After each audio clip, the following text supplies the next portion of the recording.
सितंबर माह की एमसीडी सदन जो थी आज वो हुआ, लेकिन उसमें जो हंगामा है वो भी खूब देखा गया। इस वक्त मेरे साथ मौजूद हैं कांग्रेस के काउंसलर्स, क्योंकि इन लोगों ने काफी ज्यादा हंगामा भी किया और कुछ बातों पे वहां पर मेयर को बीच में टोका भी। लेकिन क्या कुछ बातें थी, क्योंकि मैंने देखा कि कांग्रेस के जितने भी काउंसलर थे सब एक जगह इकट्ठे हो गए। क्यों ऐसा हुआ, क्या कुछ मुद्दा था, बात सुनी जा रही थी आप लोगों की? देखिए, जैसे कि मीडिया को भी पता है, पूरी देश की जनता को पता है, एक बहुत चर्चा में एक मुद्दा चल रहा है कि सदन में जब भी विपक्ष बोल रहा होता है तो कैमरे जो हैं वो स्पीकर साहब की तरफ घुमा दिए जाते हैं। वही पैटर्न जो बीजेपी वहाँ फॉलो कर रही है, वही पैटर्न आम आदमी पार्टी एमसीडी के हाउस में फॉलो कर रही है। जैसे ही हमारे हाजी ज़रीफ भाई हैं काउंसलर, जैसे ही इनकी बोलने का टर्न आया, इन्होंने अपना मुद्दा, देखिए मेयर साहिबा का ये कहना है कि जो एजेंडा है उस पर बात करिए। आप महीने में एक बार हाउस बुलाती हैं, उसमें भी आप हमारे काउंसलर्स को बोलने का मौका नहीं देती। तो जब मौका मिलेगा वो अपने मुद्दों पर तभी बात करेगा। स्टैंडिंग कमेटी ये बनने नहीं दे रहे हैं। कोर्ट की तरफ से कोई भी स्टे नहीं लगा हुआ है स्टैंडिंग कमेटी के बनने पर। कोर्ट, लेकिन ये कहा जाए उसका फैसला रिजर्व रखा गया है। 3 महीने से जजमेंट रिजर्व हुआ हुआ है उसका, लेकिन कोर्ट ने स्टे नहीं लगाया है कि जब तक जजमेंट नहीं आएगा आप स्टैंडिंग कमेटी, वार्ड कमेटी नहीं बना सकते। तो फिर क्या वजह है कि ये लोग स्टैंडिंग कमेटी नहीं बनने दे रहे हैं? आप 3-4 महीने पहले इलेक्शन करा सकते थे वार्ड कमेटी का। वार्ड कमेटीज फॉर्म हो जाती, जजमेंट आने के बाद अगर आपके फेवर में होता तो दोबारा बन जाती कमेटीज। दिल्ली का काम सारा अटका पड़ा है इन वजह से।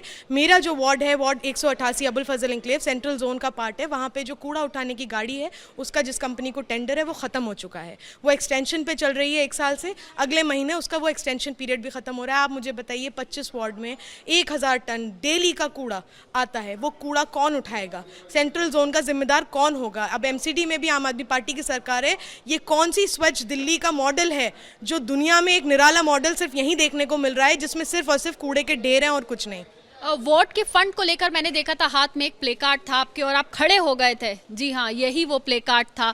क्या कहेंगे, क्योंकि अभी मैंने डिप्टी मेयर से बात की, उन्होंने कहा वोट का फंड धीरे धीरे करके रिलीज किया जा रहा है। क्या आप लोगों को फंड नहीं मिल रहा है? क्या कुछ मुद्दा आप लोगों को? देखिए, हमने सदन में भी ये प्ले कार्ड दिखा करके बताने की कोशिश की कि हम लोगों को सैलरी नहीं चाहिए, हम लोगों को क्षेत्र के लिए फंड चाहिए। जिस उम्मीद के साथ आवाम ने हमें चुन करके यहाँ भेजा है, तो हम आवाम के मुद्दों को यहाँ उठाएंगे। और रही बात मेयर साहिबा की, मेयर साहिबा ने जब हमारा बोलने का नंबर आया तो माइक को म्यूट कर दिया। उन्होंने ये बात कही कि आप जो एजेंडे पे बात कीजिए हाजी साहब। जब आज पहली बार हमें बोलने का मौका मिला और हम अपने क्षेत्र की जो समस्याएं हैं उनको लेकर के बोलने की कोशिश की, तो माइक को म्यूट किया गया, हमें रोका गया। ये डिक्टेटरशिप है, ये तानाशाही है। माइक म्यूट कर दिया जाता है, इस पर क्या कहेंगे? क्या ऐसे ही हो रहा है काउंसलर्स के साथ? हमारे साथ तो ऐसा ही हो रहा है। तब भी हमें मौका मिलता है बोलने का, 10 से या 15 मिनट दी जाती है, उसमें भी बार बार टाइम के अनुसार काम करो, हमें बोलने का मौका देते ही नहीं है। आप आम आदमी पार्टी के लोग कम से कम 10 से 5 लोग बोलते हैं, हमें 2 को भी मौका नहीं मिलता है बोलने का, तो हम अपनी बात रखेंगे कैसे उनके सामने, ये बताइए। मेयर जो है बार बार नाजिया करके नाम पुकार रही थी, बार बार कह रही थी कि वहाँ पर रुकें सब काउंसलर जितने भी हैं जो आगे आ रहे हैं। तो हंगामा किस चीज़ को लेकर था वहाँ, जिस तरह से आप सब काउंसलर्स आगे खड़े? देखिए, हमारा हंगामा सबसे पहले इसी बात पे था।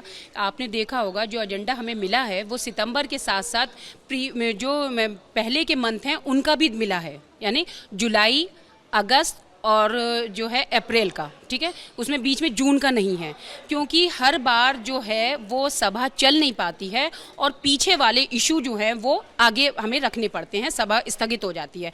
और सबसे पहले जो मैं उनको ये वाली बात कह रही थी, क्योंकि मैं अपने कांग्रेस दल की नेता हूँ, इनकी लीडर हूँ, तो ये मेरी जिम्मेवारी बनती है कि अगर मेरे पार्टी के किसी पार्षद के साथ नाइंसाफ़ी हो रही है या उसको अपनी बात इस पटल पे रखने का मौका नहीं मिल रहा है, तो सबसे पहले उसकी आवाज़ मैं हूँ। और मेरे साथ हर वो आदमी बोला, आज आपने देखा कि मेरे साथ बीजेपी वाले भी बोल रहे थे, क्योंकि ये नाइंसाफ़ी केवल हमारे साथ ही नहीं हो रही है, उनके साथ भी होती है। जब उनके पार्षद बोलते हैं तो सारे माइक जो होते हैं वो ऑन होते हैं, और जब हमारे पार्षद बोलते हैं और बोलते बोलते अगर बोल चुके होते, ऑलरेडी नहीं बोल रहे होते, सभा जैसे चलती है वैसे चल रही होती, तो मैं किसी भी तरह का ऑब्जेक्शन नहीं करती। I agree with agree conditions. लेकिन अगर हम बोल रहे हैं, उसके बाद उन्होंने कहा, इशारा ऊपर करा, माइक बंद करने को कह दिया और अपने किसी उससे नाम लेके कहा कि आप बोलिए, ये तो इंसाफ की बात नहीं है। हमारे वार्ड जो हैं, हमारे वार्ड का जो एरिया है उसमें अनऑथराइज एरिया ज़्यादा है। जो हमारी ये बहन खड़ी हैं, ये भी सबीला जी हैं, ये वार्ड नंबर 1 247 मुस्तफ़ाबाद की हैं। नाजिया खातून ब्रजपुरी 242 वार्ड से आती हैं। उनके इस इलाके में, उनके वार्ड में ये इतना बड़ा इशू है कि वहाँ पार्क नहीं है। जो हमें पार्क और स्ट्रीट लाइट का 5-5 लाख का फंड मिला है, अब आप ये बताइए, ये फंड जब हम यूज़ नहीं करेंगे तो ये किसकी जेब में जाएगा और इसका क्या होगा? अगर हम ये बात कहाँ पूछें? जब लाइट्स नहीं लगा सकते, अधिकारियों पे हम प्रेशर नहीं डाल सकते, और उसके बाद अधिकारी ये कह देते हैं कि ये अनऑथराइज एरिया है, यहाँ हम काम नहीं करेंगे। इवन झाड़ू वाले तक जो है, यानी हम किसी भी तरह से काम ले ही नहीं सकते। यानी कि अनऑथराइज जो इलाके हैं उनके मुद्दा ज़्यादा बड़ा है। आप लोगों ने बार बार ये मुद्दा उठाया है सदन में, क्या कहेंगे? किस तरह की परेशानियां वहाँ काम करने को लेकर आ रही हैं? हमारे काम करने के लिए बहुत परेशानी है। ना तो हम लाइट लगा सकते हैं, अनऑथराइज कह देते हैं, और अधिकारी भी नहीं होते हैं। मतलब 90 अधिकारी मिले जाते हैं, वो भी छुट्टी पर रहते हैं। ना हमारे पास गाड़ियां हैं, क्योंकि 6 गाड़ी हमें दी गई हैं, उनमें से भी 2 खराब रहती हैं। हम बताइए कैसे मैनेज करें? तो सोचिए कि ये कांग्रेस के काउंसलर्स हैं जो कि सदन में अपना मुद्दा आज उठा रहे थे, बात कह रहे थे, लेकिन इन सभी का आरोप है कि माइक बंद कर दिया जाता है जब भी सदन में अपनी आवाज उठाते हैं। ये आरोप है कांग्रेस के काउंसलर्स का। तो सोचिए कि आज जो सितंबर माह की मीटिंग हुई हाउस, उसमें कई सारे मुद्दों को सामने रखा गया। डेंगू मलेरिया आज बहुत बड़ा मुद्दा रहा है। क्या कांग्रेस ने भी इसको लेकर कोई बात सामने रखी अपनी? नहीं मैडम, डेंगू और मलेरिया सारे वार्डों में है। फॉगिंग वाली मशीनें है नहीं, मिलती नहीं। अगर हम कहते हैं तो अधिकारी को कहते हैं 3 मशीनें हमारे पास है, 6 वार्ड्स हैं, तो 3-4 दिन में नंबर आता है, उसके बाद भी नहीं मिलती। फिर कहते हैं वो दवाई नहीं है। और मेन मुद्दा टिप्परों का है। मेट्रोवेज काम ठीक से करती नहीं। 6 टिप्पर दे रखे हैं, उसके बाद भी 2 खराब रहते हैं, आते नहीं। दूसरी बात होता है, मेट्रोवेज वाले सुनने को तैयार नहीं, कूड़ा गलियों में पड़ा रहता है। और एक सबसे मेन समस्या जो मैडम ये है, मान लो मैं 213 वार्ड शास्त्री पार्क से आता हूँ, मेरे बराबर में 212 वार्ड है, वहाँ 640 कर्मचारी हैं। मेरे वार्ड में 265 कर्मचारी हैं, जिसमें 40 रिटायर हैं, तो 225 कर्मचारी मेरे वार्ड में हैं।